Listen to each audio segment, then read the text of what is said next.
Lord, please send some help.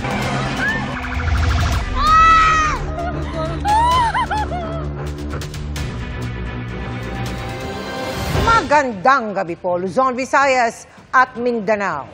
Pinangangambahang madadagdagan pa ang bilang ng mga nasawi sa magnitude 6.9 na lindol sa Visayas at Bicol kagabi, na ayon sa latest na talang natanggap namin ay nasa 69 na. Matindi na ang mga pinsala sa unang pagyanig palang kagabi na nasundan pa ng halos 900 na aftershock base po yan sa 10 a.m. update ng PHIVOLCS. Kaya mga kapuso, magdamag po ang pangamba ng mga Sembuano. Kabilang po rito sa Bogo City kung saan naitala ang episentro ng lindol. Ito rin ang itinuturing na ground zero sa dami ng nawalang buhay at winasak na mga bahay at establishmento. Pwede makitawag si estudyante. Binabaybay ng mga sasakyang ito ang First Mactan-Mandaue Bridge sa Cebu kagabi nang biglang ang tulay nagmistulang duyan. Oh my God, Lord. Pagyanig na pala ito na dulot ng magnitude 6.9 na lindol sa probinsya. Jesus Christ. Sa lakas, naghintuan ang mga sasakyan at may mga rider at pedestrian pang kumapit na lamang ng mahigpit sa railing. Lang, kusog kaayo ang linog lang. Ang epicenter ng lindol sa lungsod ng Bogo, kung saan ilan ang namatay matapos madurog ang ilang bahay sa lakas ng pagyanig. Sa gitna ng dilim, ang ilang residente sinisikap na makuha ang mga naipit sa ilalim ng debris. Pareho, big tabang. Hanggang sa Bantayan Island, dama ang lakas ng lindol. Ang krus at mga ilaw ng St. Peter the Apostle Parish bumigay. Kasagsagan naman ng gala ng isang beauty pageant nang maramdaman ang lindol sa Cebu City. Kanya-kanyang tago sa ilalim ng mesa ang mga staff at manonood. Kasama sa naroon si Cebu Governor Pam Baricuatro. It was really scary. All of a sudden, we just felt the building shake. Tapos may mga chandeliers na huhulog. Doon kami sa ilalim ng table, no, natago kami doon. Binalot din ng takot ang mga empleyadong ito ng isang mall sa Cebu nang bumagsak ang kisame dahil sa lakas ng pagyanig. Habang nagkukubli, sa dasal na sila kumapit. Lord, please send some help, Lord. Lord, stop. Lord, please. Oh my God, Lord. Nang tumigil ang pagyanig, hindi na halos makita ang labasan dahil sa dami ng mga debris na nakaharang sa kanilang daan. Agad ding nagsitakbuhan ang mga nanunuluyan sa establishmentong ito sa Cebu City. Sa pagmamadali, ang ilan nakayapak na lamang at nakapantulog pa habang dumaraan sa mga bubog at basag na tile sa hallway para lang makalabas ng gusali. Ato ang mga sakop sa San Remigio, kabilang sa mga pinuntahan ng mga rescuer, ang sports complex na pinagdausan ng isang paliga kagabi. Pagkagat ng liwanag, mas nakita ang bakas ng pinsala ng lindol. Gaya ng mga gumuhong parte ng fast food chain na ito, hindi rin nakaligtas ang Archdiocesan Shrine of Santa Rosa de Lima sa Daang Bantayan, Cebu, na nawasak ang bubong at harapang parte. At mga kapuso, papunta pa lamang kami dito po sa Bogo City mula po sa paliparan. Kabilang pinsala ang sumalubong sa amin saan man kami lumingon. May malalaking bato at lupa sa matataas na lugar na bumagsak po sa mga istruktura, sa mga bihikulo, sa mga motorsiklo at iba pang klase ng sasakyan. At kami mismo po ang nakaranas ng aftershock kani-kanina lamang.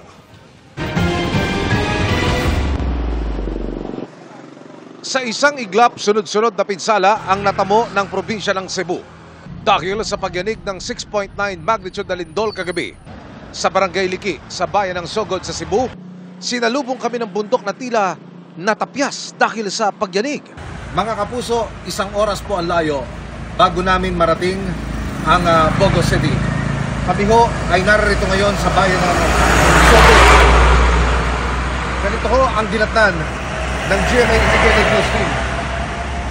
Sa gilid ho ng bundok na ito, yupi-yuping mga sasakyan, mga bihikulo at motorsiklo, makarapong gumuho yung bahagi ng lupa at tumabon dito sa tabing kalsada.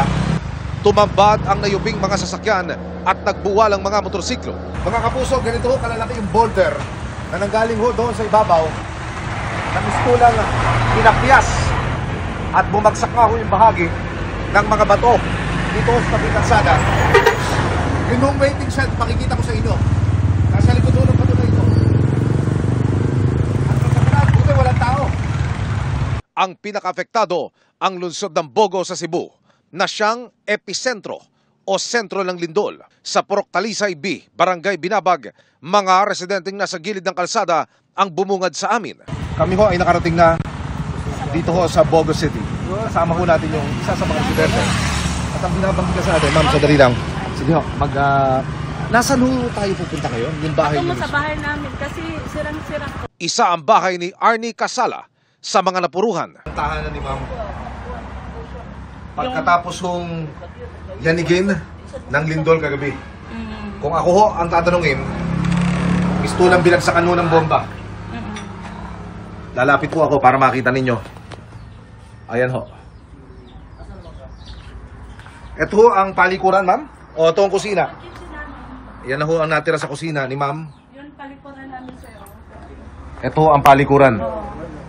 So nakabitin na ho yung Kaya, bahagi ng konkretong pader na yan at ito'y sadyang delikado na. Sa Sitio Laray, Barangay Binabag sa lungsod ng Bogo, ilang kabahayan ang natabunan ng pagguho.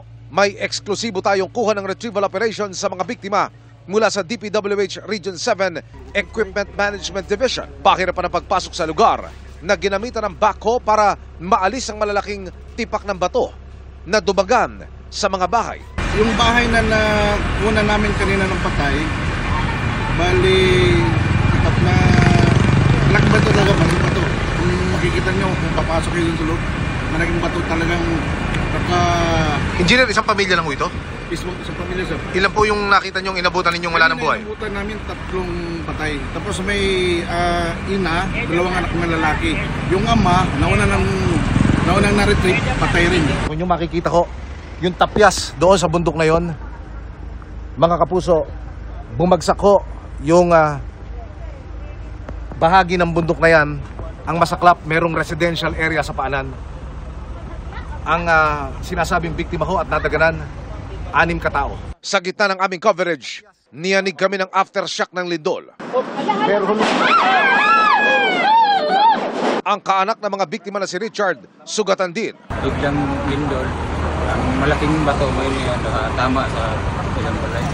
Ito na ang sitwasyon sa Cebu Provincial Hospital na pinaglagakan kanina ng mga nasawi dahil sa lindol. Mga kapuso, ganito po ang sitwasyon ngayon sa labas ng Cebu Provincial Hospital dito sa Bogo City. Ang mga pasyente inilabas po dito sa open area. Dito po sila ginagamot ngayon dahil po sa pangamba na magkaroon na naman ng malakas na pagyanig. Yun ho mga cadaver bags ay naroon sa area na yun. Pero ayon ho sa mga otoridad, wala na ho yung mga gabi ng mga nasawi sa lindol at nailipat na sa punerarya.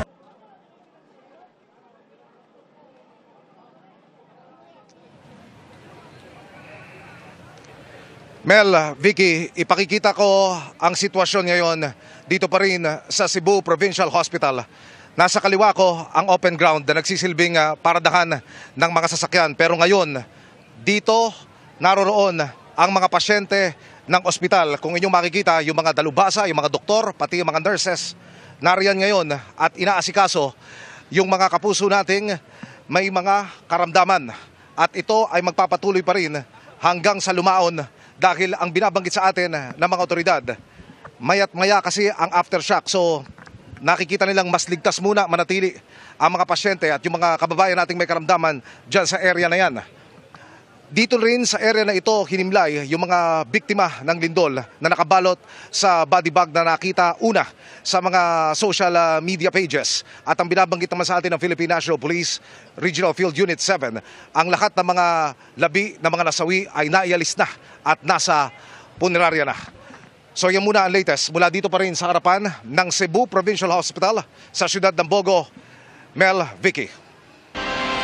Maraming salamat sa iyo, Emil. At dahil na nga epicenter ng lindol, malaking problema ngayon sa Bogo ang dami ng mga nasawi at mga kailangang bigyan ng atensyong medikal sa Bogo City. Nakatutok pa rin live sa Bogo si Alan Domingo ng GMA Regional TV. Alan, kamusta na?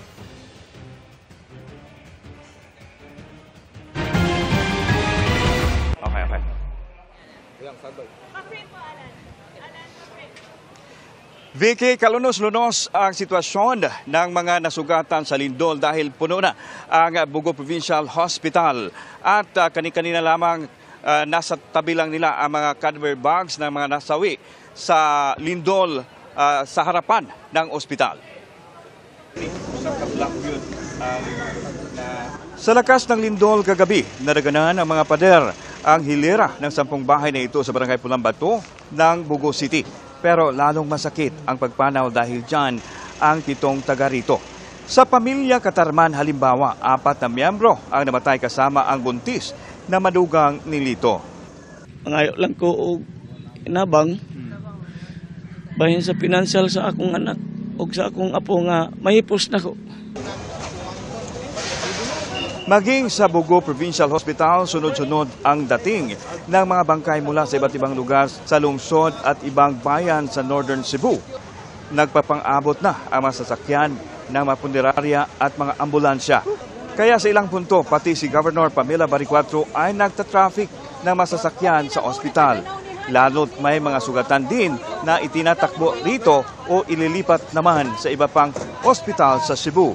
Nasa 69 na ang patay at 186 ang sugatan sa buong probinsya as of 12:14 kaninang tanghali. Pero pinangambahang aakyat ang bilang habang nagpapatuloy ang rescue at retrieval operations. Karamihan ng patay ay mula sa Bogo, ang epicenter ng lindol. Meron din sa San Remigio, Medellin, Tabugon at sa Taboylan. Kaya humihingi na ng tulong ang Kapitolyo sa national government at mga NGO.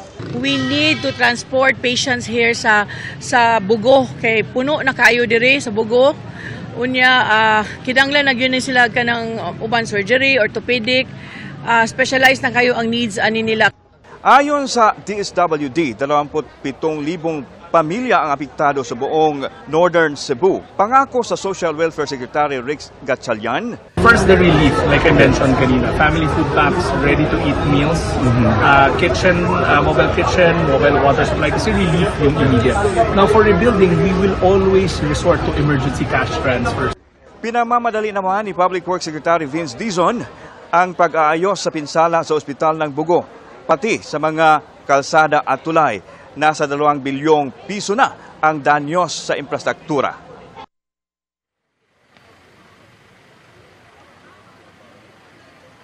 Vicky, patuloy pa ring naranasan ang medyo malakas na aftershock kaya nagdulot ito ng takot at pangamba ng ating mga kababayan. Samantala, humihingi sila ng tulong katulad ng ready-to-eat na pagkain at tubig na mainom. Vicky. Maraming salamat sa iyo, Alan Domingo ng GMA Regional TV.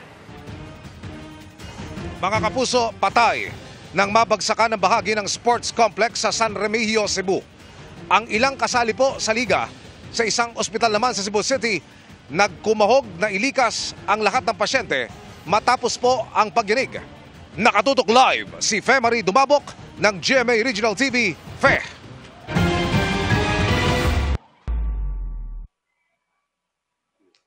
Emil, dahil ramdam sa halos buong Cebu ang malakas na lindol kaya karamihan sa mga Cebuanos ang apektado, lalo na sa northern Cebu na siyang malapit sa epicenter. Ginoo ko ang simbahan, di na. Bitak-bitak na at maraming bahagi ng Archdiocesan Shrine of Santa Rosa de Lima ang pinaguho ng lindol kagabi. Pero itinira ang imahen sa harap ng simbahan na tila simbolo ngayon ng di nagaping pananampalataya ng maraming Cebuano. Nawala ng kuryente doon, maging sa lungsod ng Danao. At sa buong probinsya, maraming negosyong apektado, tulad ng gumuhong branch ng isang fast food chain sa Bogo.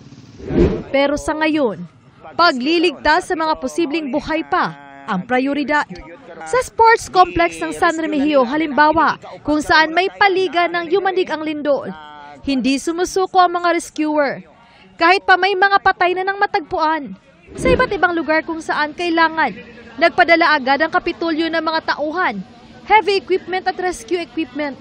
Pero maging mga ospital kung saan maaaring itakbo ang mga sugatan na apektuhan ng lindol. Ang lahat ng pasyente ng Cebu City Medical Center agad na inilabas. Kabilang sa kanila ang 3 sanggol na isinisilang sa kasagsagan ng lindol at ang kanilang mga ina. Sa Cebu City pa lang, 5 na ang sugatan sa lindol. Kabilang ang 20 anyos na si Jezreel na nagtamo ng bali sa kanang kamay nang madulas habang lumilindol.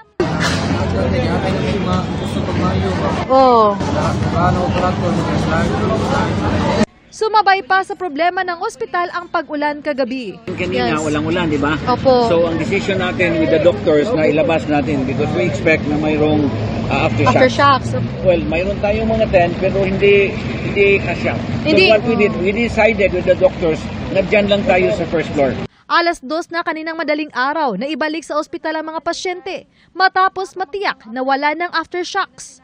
Nagdulot din ng panic lalo sa matataas na gusali tulad ng mga empleyadong ito na galing pa sa 16th floor. Pinakalma sila ng mga kasama at ligtas namang nakalabas.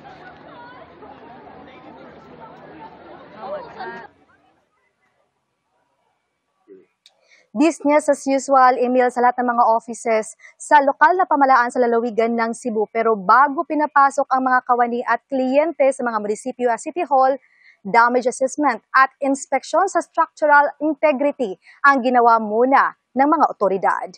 Emil?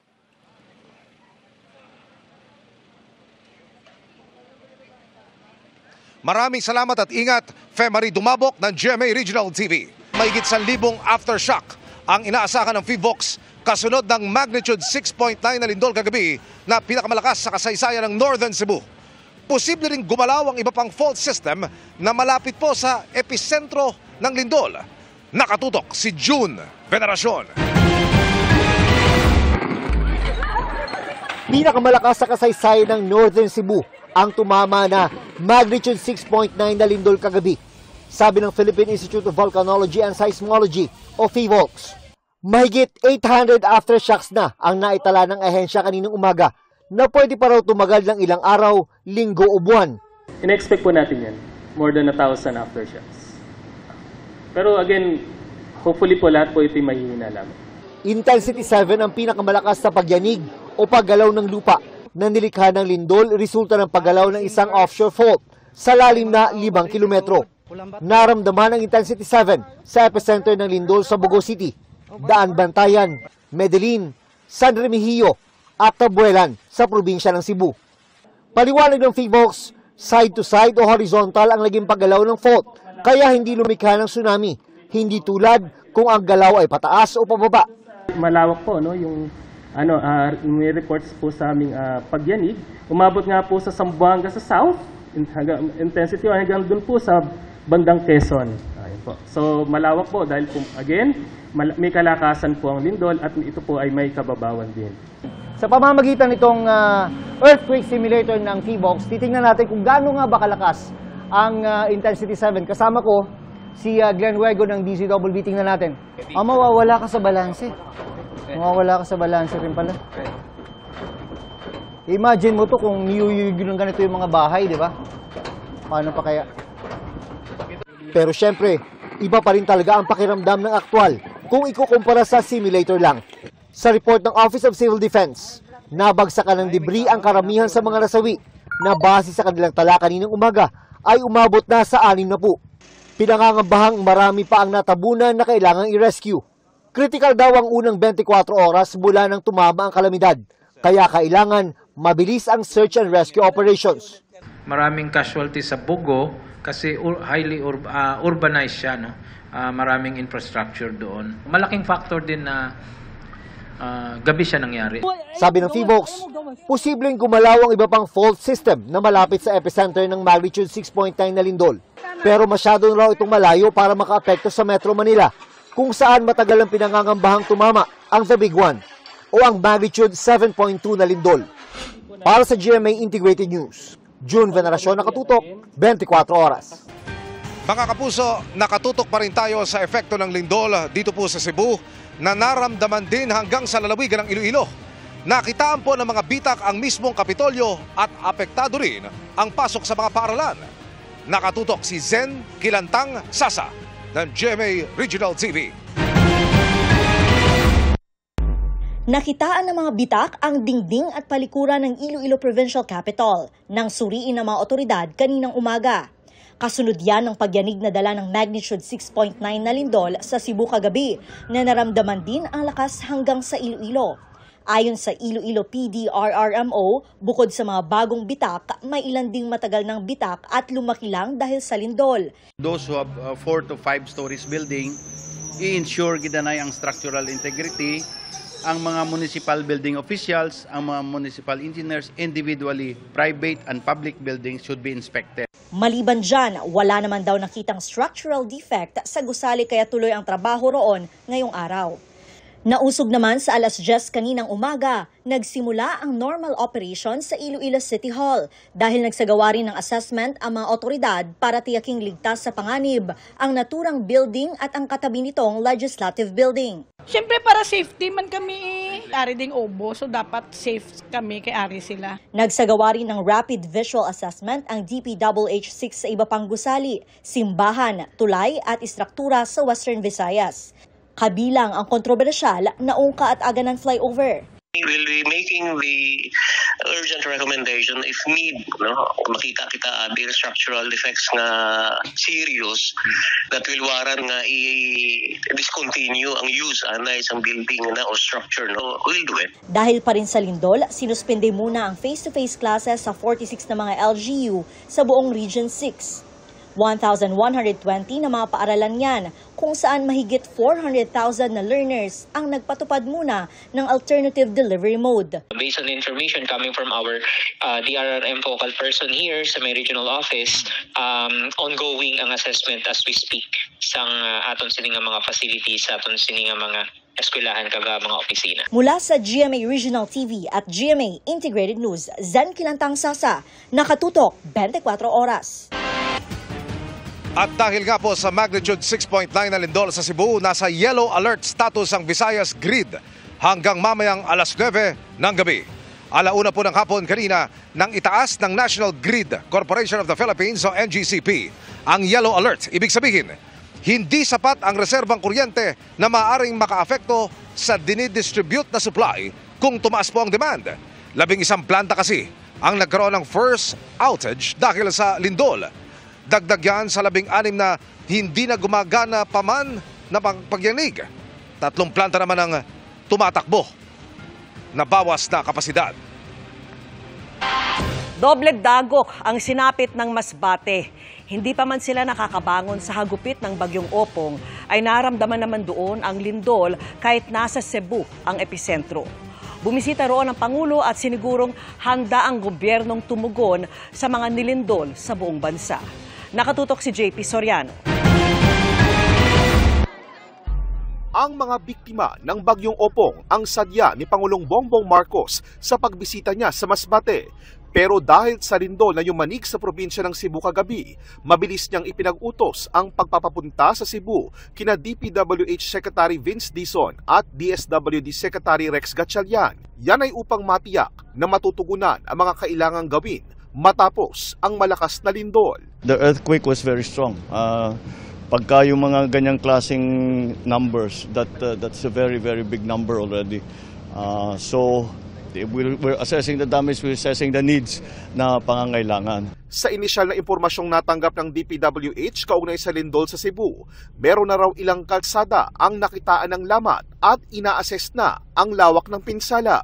Sabi ni Presidente, we start with the most immediate needs of relief, clearing the roads, make sure everything is okay, and then we will just move from them. Ayon sa DSWD, handa na ang food packs para sa mga taga Cebu na biktima ng lindol at nakausap na rin daw ng DPWH ang mga LGU sa Cebu. We assured the local chief executives that the national government, all of us, pati DSWD, is ready to help. In fact, as we speak, we have 300,000 family food packs in Cebu already. Naka-preposition na yon. Sa gitna ng pagtugon sa lindol, ang Pangulo sinilip naman ang pinsalang dulot ng bagyong Opong. Tinungo niya ang Masbate National Comprehensive High School at Provincial Hospital ng Masbate na parehong napuruhan ng bagyo. Overwhelming ang damage dito. Talagang ang sabi sa akin, kahit yung mga matatanda dito sa Masbate, wala silang naaalala na bagyo na ganito kalakas na dumaan dito sa Masbate. Kaya we have to do a lot of work para ma-recover lahat, makabawi ang tao. Nasa ilalim ngayon ng Masbate sa state of calamity. Sa buong lalawigan, 19 ang namatay at halos kalahating milyong individual ang apektado ng bagyo. Inanunsyo ng Pangulo ang tig 10,000 pisong cash assistance sa lahat ng pamilyang apektado doon at para matulungan daw mismo ang pagbangon ng probinsya. Nag-release ako ng 100 million na LGSF, Local Government Support Fund, para magamit dahil nahihirapan na ang provincial government para na makakapagbayad sa lahat ng kailangang gawin. Ang pinakamalaking problema ngayon sa probinsya ay ang supply ng kuryente na may direktang epekto sa supply ng tubig. Sa buong Masbate nagkalat po ang mga nagtumbahang poste at mga naglalakihang puno gaya nito at dahil naramdaman din dito sa Masbate ang malakas na lindol kagabi, pinasusuri na ng Pangulo sa DPWH ang iba't ibang istruktura sa probinsya para matiyak ang kaligtasan ng mga taga Masbate. Kaka-assess lang natin, magre-reassess na naman tayo because sumunod-sunod unfortunately nangyari, nabagyo na, nagkalindol pa, but I think we can do it. Yes, sabi nga namin dito, bangon Masbate. Mula rito sa Masbate at para sa GMA Integrated News, JP Soriano, nakatutok 24 oras. Happy midweek, chikahan mga kapuso. Dasal at tulong ang inalay ng Kapuso Stars para sa mga apektado ng magnitude 6.9 na lindol sa Cebu. Kabilang dyan si Shuvi Etrata na may mensahe rin sa kanyang mga kapwa Cebuano. Makichika kay Aubrey Carampel.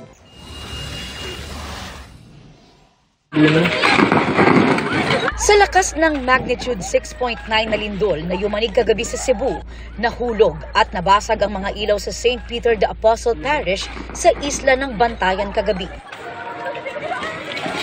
Bumagsak ang harapan ng simbahan na mahigit 400 years na ang tanda.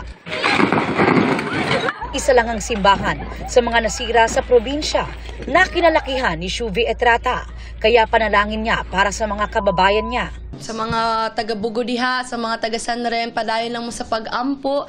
Ayaw mo o give up sa mga nasalanta o sa mga naglisod karon.